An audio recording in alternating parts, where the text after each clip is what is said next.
The fourth and final league meeting between the sides this season. Rovers winning 3 previous games, scoring 11, conceding 2, including a 7-0 drubbing of UCD in July at Tallaght Stadium. And in the 14th minute, a free kick to the hoops resulted in their opening goal. Dylan Watts hung up the resultant free kick, which was headed on by Lee Grace, and then headed to the nets by fellow defender Joey O'Brien. 1-0 to the hoops. UCD are heading for the drop, while Rovers will finish second in the league. They also have the FAI Cup final against Dundalk on November the 3rd to look forward to. And they almost doubled the lead when Graham Cummins side-footed past the post, with UCD keeper Conor Kearns going the wrong way. All of the pressure came from the visitors in the first half. Brandon Kavanagh set up Neil Ferrugia out on the left, who danced his way to the UCD defence. His cross wasn't dealt with. Cummins then was able to nip in behind the UCD backline after a clever backheel by Aaron McAniff, but Kearns produced a terrific save. Cummins, though, finally got his goal right on the stroke of half-time as Kearns was beaten for a second time. Excellent work by Neil Ferrugia, who just wouldn't give it up, and he passed to the back post to Cummins, who headed in Rovers second to give the visitors a 2-0 half-time lead. Cummins then acknowledged the work put in by the former UCD player.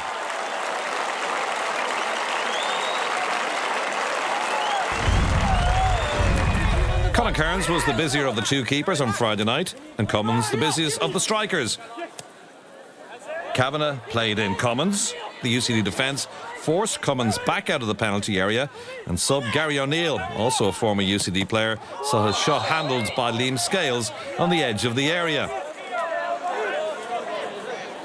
And from the resultant free kick taken by McAniff, Kearns produced a flying save to keep it at 2-0.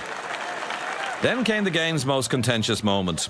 Kearns and the UCD defence were knocking the ball around between them. Kearns then appeared to injure himself with the ball at his feet, before eventually playing it out to Evan Farrell, who immediately played the ball back to Kearns, who'd gone to ground. And lo and behold, in nipped Brandon Kavanagh to put the ball to the net. Seemed a bit harsh in UCD, but 63 minutes in, it was 3-0. Late on in the game, UCD did get a half chance to at least get a consolation goal.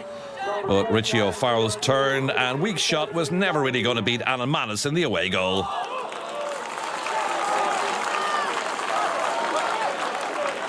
In the end, it was a facile 3-0 win for Shamrock Rovers to cement their runners-up spot in the league, whilst the relegation trapdoor for UCD back in the First Division next season.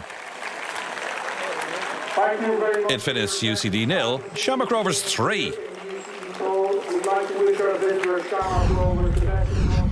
Good quality, of course, from Rovers. There is no question they are a very good side. But first half an hour we were a bit on top, I have to say, and then it's difficult if you're at the bottom of the league and you're losing at halftime 2-0. You need to be pragmatic in the second half. And the third goal was just a fluke a little bit. Look, I think they have a chance to kick the ball out. They don't do it. We've got to go and score. We're not going to just let someone run through and score. We want a clean sheet. The defenders want a clean sheet. The goalkeeper does. We're not going to give that up.